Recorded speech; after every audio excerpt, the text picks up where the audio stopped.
Assalamualaikum warahmatullahi wabarakatuh. Di sini saya akan mempresentasikan hasil dari seminar pendidikan profesi guru.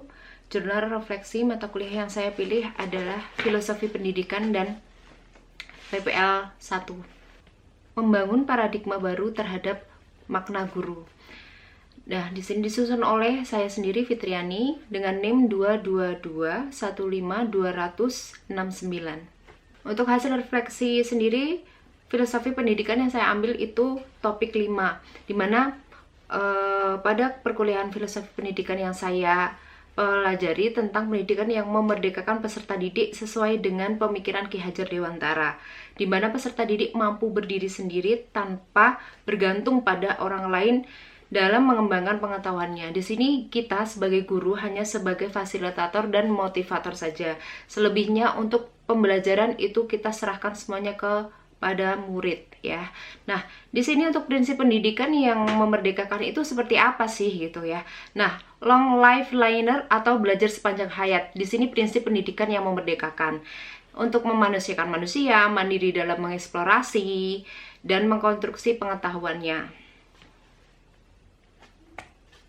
Next, untuk filosofi pendidikan topik 5 di sini, setelah saya mendapatkan pengalaman belajar dan best practice dari topik ini, dapat disimpulkan bahwa pembelajaran yang berpihak kepada peserta didik salah satunya dengan memberikan kesempatan kepada peserta didik untuk mengemukakan pendapatnya, kemudian memberi kebebasan membangun sendiri pengetahuannya, tidak selalu mengikuti keinginan gurunya. Nah, di sini yang harus ditekankan sekali lagi ya, kita sebagai guru hanya sebagai motivator dan fasilitator. Nah, peserta didik diberi kebebasan ini maksudnya seperti apa gitu ya. Nah, di sini peserta didik itu kita berikan sepenuhnya ruang gerak mereka itu tidak dibatasi sama sekali. Misalkan dari peserta didik itu sendiri dia mau A, B, C. Nah, di situ kita guru harus mengeksplor apa yang diinginkan oleh siswa tersebut, seperti itu. Pendidikan yang memerdekakan adalah pendidikan yang menitikberatkan perubahan secara menyeluruh atau lahir dan batin berdasarkan kodrat yang telah mereka miliki sejak lahir. Nah, kemerdekaan yang dimaksud itu seperti apa gitu kan. Nah, untuk memerdekakan ini yang dimaksud itu ada 3 hal ya. Yang satu itu berdiri sendiri, tidak tergantung pada orang lain dan dapat mengatur dirinya sendiri. Next. Nah, di sini saya ambil hasil refleksi PPL 1 topik 4.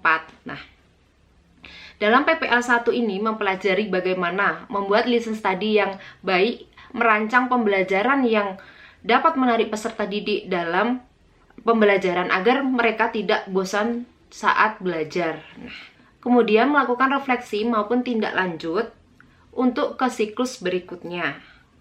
Implementasi pada topik ini yaitu kita sebagai guru, kita dapat membuat modul ajar atau RPP yang baik serta mampu memahami tujuan pembelajaran yang akan disampaikan kepada peserta didik tersebut.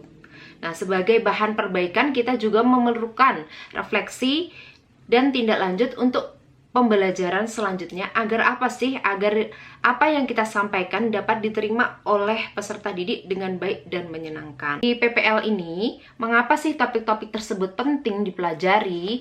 Karena topik ini penting untuk dipelajari karena setiap mahasiswa itu memiliki pemahaman mengenai kondisi lingkungan yang berada di sekolah tersebut, yang menjadi tempat praktek mengajar sekaligus tempat untuk mengamati atau mengobservasi siswa. Dari PPL ini, saya mempelajari topik-topik yang ada dan mengamati secara langsung ya di sini karena memang yang saya ambil itu PPL 1 yang berada di lokasinya itu di SD Negeri 01 Pengkol Sukoharjo, seperti itu.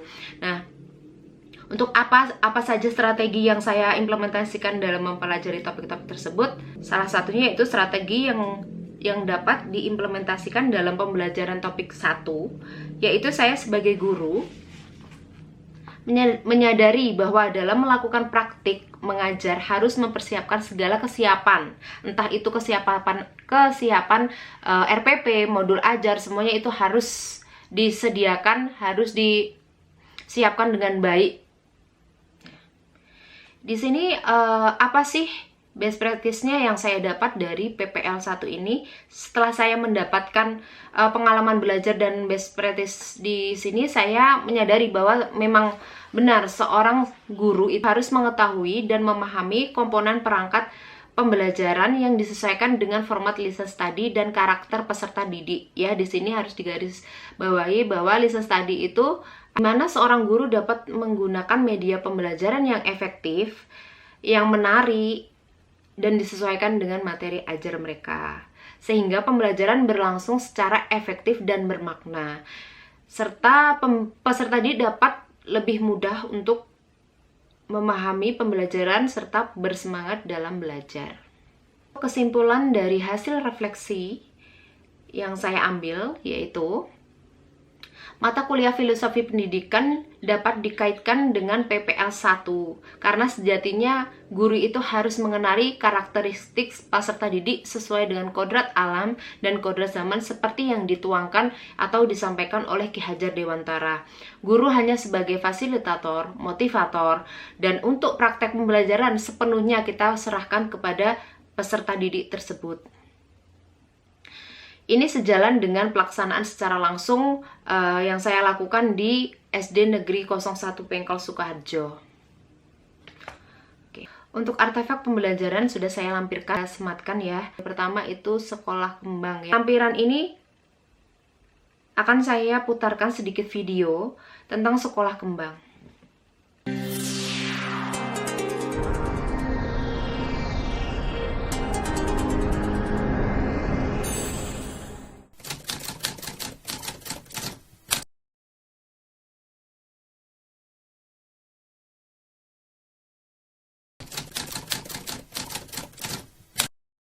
Pendidikan yang memerdekakan ini kan sebenarnya berasal dari pemikirannya Ki Hajar Dewantara ya, yang maksudnya adalah pendidikan yang memerdekakan lahir dan batin. Itu merdeka lahir dan batin itu berarti mandiri, bisa berdiri sendiri, tidak tergantung pada orang lain, dan sadar juga tentang hak dan kewajibannya sebagai anggota masyarakat supaya nanti bisa berpartisipasi dan berkontribusi untuk masyarakatnya.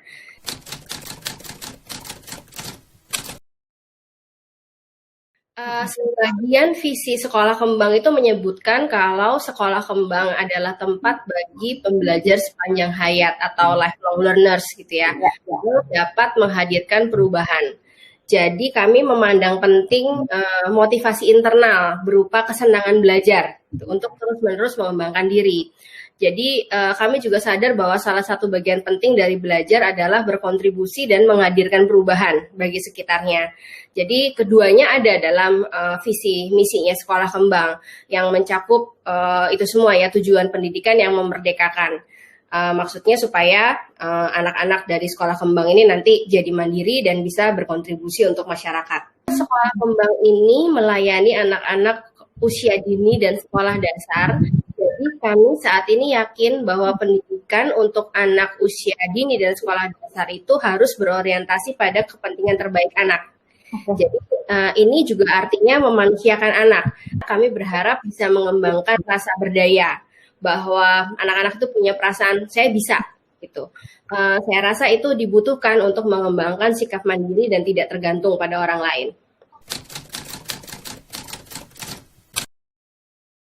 Anak-anak memang terlibat aktif dalam proses belajarnya di sekolah. Jadi mereka bukan hanya menurut, hanya mendengarkan guru, tidak begitu ya.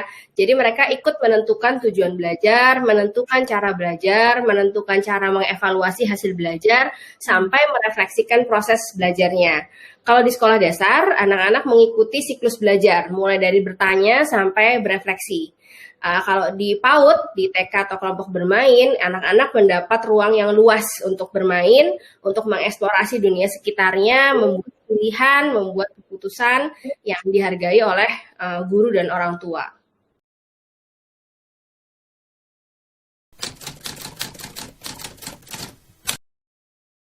Kalau untuk anak-anak dan guru tidak ya, terutama karena sebenarnya guru-guru sudah berbagi values, berbagi nilai, berbagi tujuan yang sama, sehingga kami lebih mudah bekerja sama untuk memikirkan cara-cara yang tepat gitu ya untuk menemani anak-anak belajar.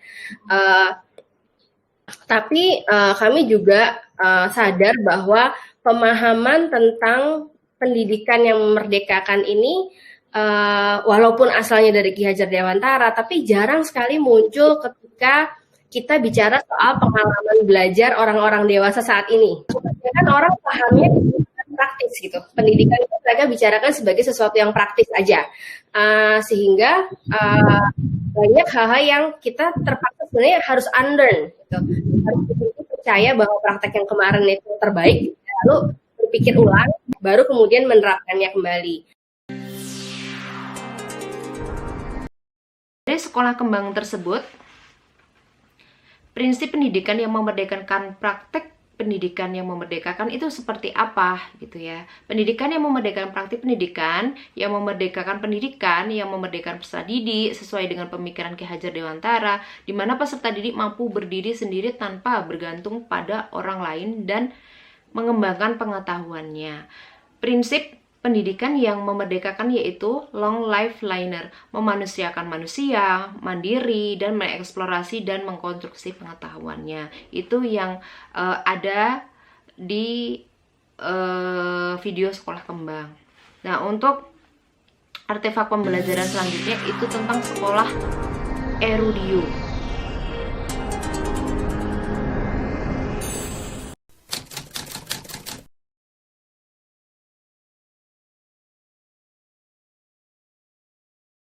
Pendidikan yang memerdekakan itu pendidikan yang bertujuan membuat setiap siswa itu bisa belajar tanpa paksaan dengan tujuan belajar yang sesuai dengan cita-cita dan harapan hidupnya, serta cara belajarnya juga harus yang nyaman dan sesuai dengan dirinya juga. Dan yang paling penting sebenarnya pendidikan memerdekakan itu tujuannya adalah untuk membuat mereka bisa belajar hidup mandiri dan merdeka dari berbagai tekanan agar mereka bisa berkontribusi dalam masyarakat dengan peran dan tanggung jawab yang juga sesuai dengan kodrat dan jati dirinya.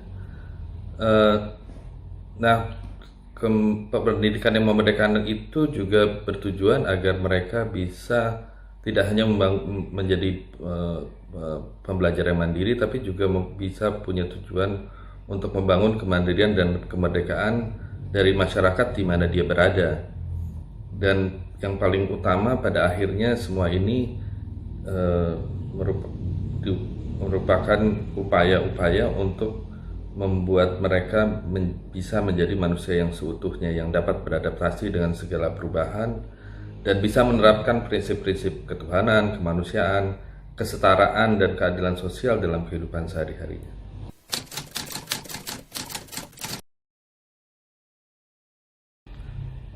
Tujuan belajar di RUD Indonesia yang paling penting adalah membantu para siswa untuk bisa menemukan jati dirinya dan kodrat hidupnya, serta menentukan peran dan tanggung jawabnya dalam masyarakat. Itu yang paling utama dalam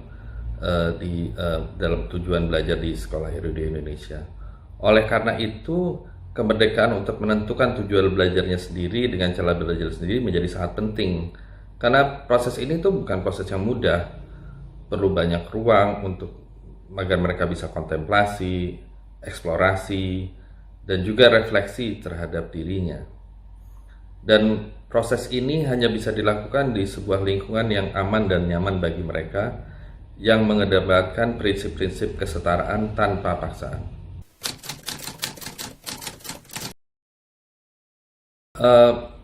Praktik belajar di Indonesia yang paling utama itu salah satu cirinya adalah setiap siswa punya kemerdekaan untuk menentukan tujuan belajarnya sendiri dan cara belajarnya sendiri. Maka setiap siswa sebenarnya punya kurikulum belajarnya masing-masing. Di Indonesia tidak ada peraturan sekolah. Yang ada adalah kesepakatan-kesepakatan bersama yang disetujui oleh semua pihak. Karena Indonesia sangat mengedepankan prinsip-prinsip kesetaraan. Tidak hanya dalam upaya membangun iklim kemandirian dan disiplin tanpa paksaan, tapi juga penting agar lingkungan belajar itu menunjang inovasi dan kreativitas.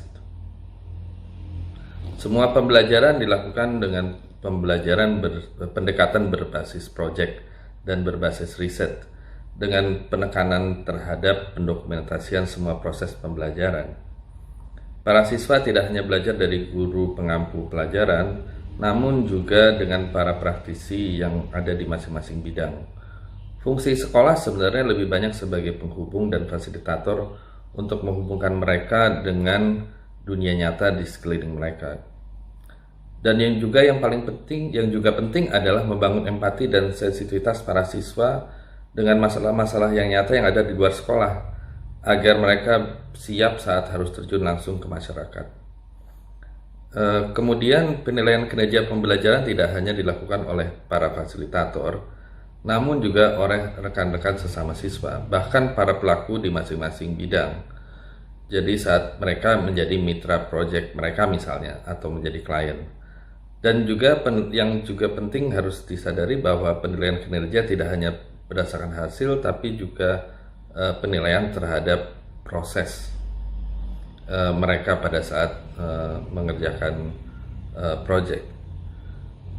Dan hasil akhir pembelajaran semua siswa itu bentuknya adalah portfolio karya dan kegiatan, sehingga memudahkan mereka pada saat harus lanjut studi maupun terjun ke masyarakat nantinya.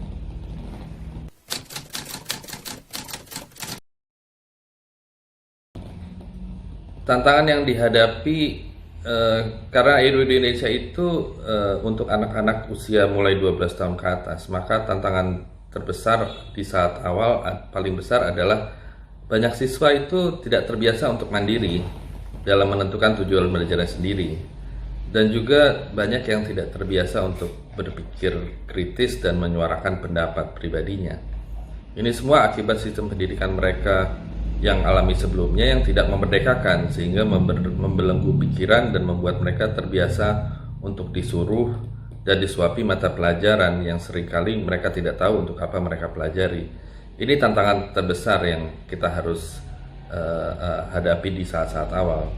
Tantangan kedua terbesar adalah pemahaman masyarakat umum dan bahkan orang tua terhadap tujuan pendidikan itu sendiri, serta tuntutan perubahan zaman yang terjadi saat ini, di mana menjadi sangat penting bagi para siswa untuk bisa belajar secara mandiri, karena semua berubah sangat cepat. Dan bahkan saat sekolah-sekolah saat ini tuh harus menyiapkan para siswa untuk nantinya bekerja di berbagai profesi yang sekarang saat ini mungkin belum ada. Nah, ini kan tantangan yang cukup besar juga. Namun peluang untuk pemahaman ini bisa terbuka akibat adanya pandemi corona ini, karena terbukti bahwa perubahan besar bisa terjadi kapan saja, dan oleh karena itu kita sebagai individu dan sebagai bangsa harus dapat hidup mandiri dan merdeka tanpa tergantung oleh bangsa lain.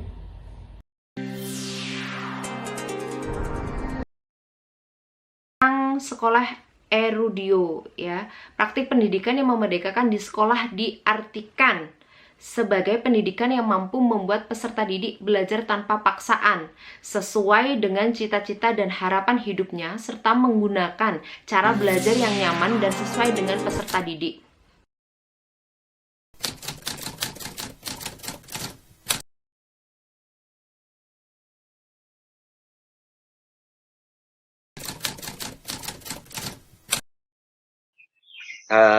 Pendidikan yang dalam pembelajarannya yang dilaksanakan di sekolah dengan tidak membuat peserta didik terpaksa dengan keinginan dari kurikulum yang berlaku, dan pembelajaran tidak semestinya harus di dalam ruang kelas, dan tenaga pendidik pengajarnya pun bisa kita manfaatkan dari masyarakat yang mempunyai keahlian bidang tertentu yang memang bisa menambah wawasan pembelajaran anak-anak selain dari Bapak Ibu guru yang ada di sekolah.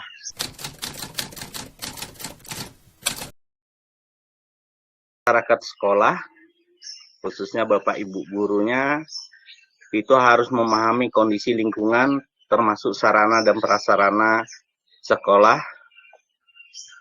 dan peserta didik berusaha memenuhi kebutuhan peserta didik dalam proses pembelajaran.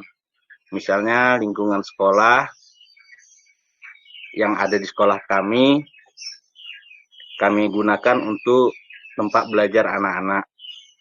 Kami membuat kebun sekolah atau kandang kambing, kolam renang, kolam ikan, kolam terpal, itu sebagai media pembelajaran.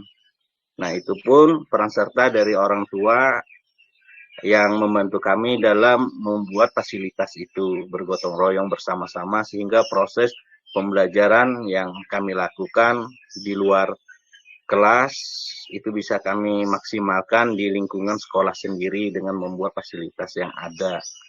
Nah, dan kemampuan dari peserta didik di bidang seni, olahraga maupun ekstrakurikuler lainnya juga sangat mendukung dengan kondisi lingkungan sekolah yang fasilitasnya kita bangun bersama-sama tanpa ada peran serta dari dari pemerintah pun kami tetap berjalan untuk memfasilitasi pembelajaran anak-anak dalam mereka melakukan ini merdeka belajar mereka lah. Jadi seperti itu diantara yang kami lakukan. Memang itu merupakan satu konsep yang pernah kami dapat bersama WWM Indonesia, bagaimana melibatkan masyarakat, dunia usaha, tokoh-tokoh yang masyarakat pendidikan yang bisa mendukung program-program yang kami canangkan. Anak-anak kami libatkan dalam mengambil keputusan dan kebijakan dalam belajar di luar. Misalnya kita belajar nanti kalau kita belajar di luar, mereka setuju atau tidak kalau kita misalnya. Jadi kita memberikan kesempatan mereka untuk menyampaikan pendapat mereka. Jika seandainya dalam proses belajar itu mereka ingin lebih menantang, misalnya Pak, kita di sana di tempat sana ada tempat yang bisa kita untuk belajar, misalnya orang menanam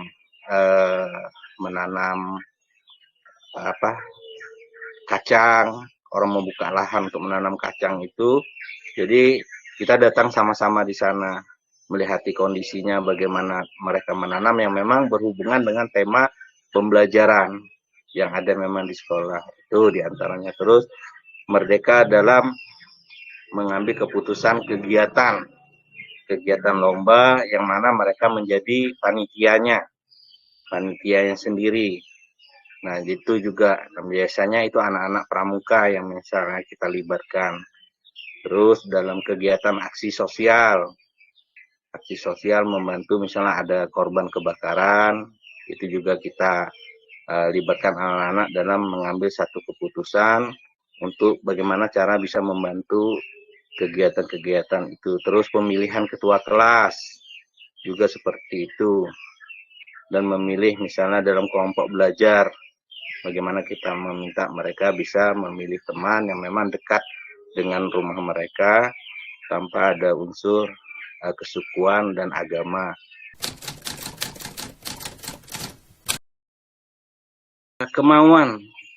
Kemauan dari tenaga pendidik, dari guru sendiri, Ibu. Kalau di tempat kami lah, karena saya merasakan dukungan dari masyarakat itu luar biasa. Orang tua, tokoh masyarakat, pihak perusahaan dan sebagainya. Nah, itu sangat mendukung kegiatan yang ada di ini. Ketika kita ingin melakukan sesuatu yang baru, kadang-kadang kendala itu yang kita hadapi itu dari tenaga pendidiknya. Artinya yang memang kadang-kadang merasa sesuatu hal-hal yang baru itu kayak memberatkan.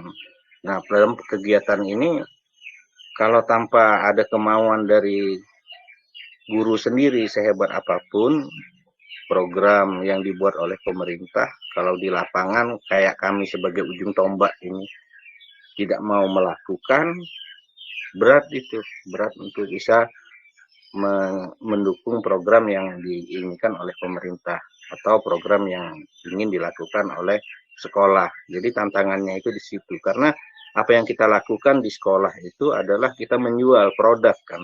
Produk yang kita lakukan terhadap anak-anak itu akan dirasakan oleh masyarakat di luar, oleh orang tua di luar, oleh orang tua murid. Nah, itu yang menjadi dasar kalau saya menganggap tantangan yang besar itu sebenarnya di tenaga pendidik. SD Negeri 010 Bongan berpendapat bahwa prinsip pendidikan yang memerdekakan itu artinya pendidikan yang dalam pembelajaran di sekolah tidak membuat peserta didik terpaksa mengikuti kurikulum yang berlaku dan tidak harus dilakukan di ruang kelas. Nah, di sini perlu digarisbawahi ya, karena memang di SD Negeri 010 Bongan itu lebih menerapkan pembelajaran yang berada di luar kelas, tidak hanya di dalam kelas saja, seperti itu. Next, perubahan paradigma tentang makna guru. Sebagai seorang guru, saya harus paham betul mengenai kondisi peserta didik yang saya bimbing dalam pembelajaran. Tidak hanya kondisi fisik saja, melainkan kondisi mental dan latar belakang anak tersebut. Kita harus tahu, harus paham ya, kenapa kita sebagai guru harus mempelajari tersebut. Dasar pendidikan yang diterapkan ini harus berdasarkan pada filosofi pendidikan yang ada di Indonesia. Pemikiran-pemikiran yang telah dituangkan Ki Hajar Dewantara menjadi sebuah pijakan saya dalam melaksanakan pembelajaran. Pembelajaran yang saya lakukan harus sesuai dengan ideologi dan tujuan bangsa Indonesia. Ya, tujuan bangsa Indonesia itu apa sih? Ya, yang pasti untuk memajukan kesejahteraan umum ya, mencerdaskan kehidupan bangsa juga. Nah, selain itu pembelajaran yang saya lakukan harus jalan dengan aturan. Proses pembelajaran harus dikemas dengan menyenangkan layaknya permainan. Sehingga apa? Sehingga peserta didik itu tidak bosan terhadap pembelajaran yang kita sampaikan, seperti itu. Untuk mengatasi kebutuhan peserta didik yang beragam, bisa menggunakan pembelajaran yang berdiferensiasi untuk memfasilitasi seluruh gaya belajar dan kebiasaan peserta didik. Baik, itu tadi presentasi yang telah saya sampaikan. Ada kurang lebihnya saya mohon maaf. Billahi taufiq wal hidayah. Wassalamualaikum warahmatullahi wabarakatuh.